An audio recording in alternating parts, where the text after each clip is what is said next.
આર્મીની parade તો આપણે બધાએ જોઈએ છે, પણ શું તમે ક્યારેય ગ્રહોની પરેડ વિશે સાંભળ્યું છે?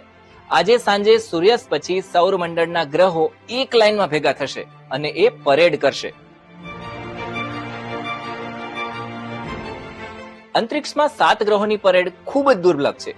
એવો દાવો કરવામાં આવી રહ્યો છે કે આ પરેડ 396 અબજ વર્ષમાં પહેલી વાર થઈ રહી છે. હેલો એન્ડ વેલકમ, હું સમીર. આખરે શું હોય છે ગ્રહોની પરેડ? ભારતમાં ક્યારે અને કેવી રીતના જોઈ શકાય છે?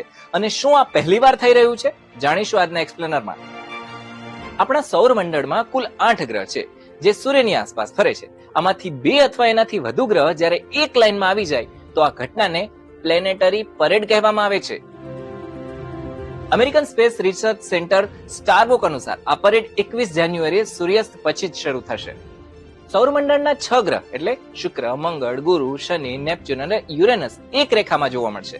જો કે આ સીધી રેખા નહીં હોય, કારણ કે બધા ગ્રહ એકબીજાની સાથે થોડા ડિગ્રી ઉપર નીચે હશે.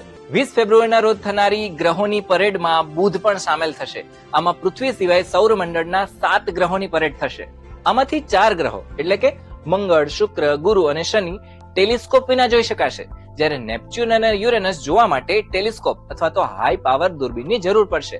આનું કારણ એ છે કે આખો વિડિયો જોવા માટે ડાઉનલોડ કરો દિવ્ય ભાસ્કર એપ.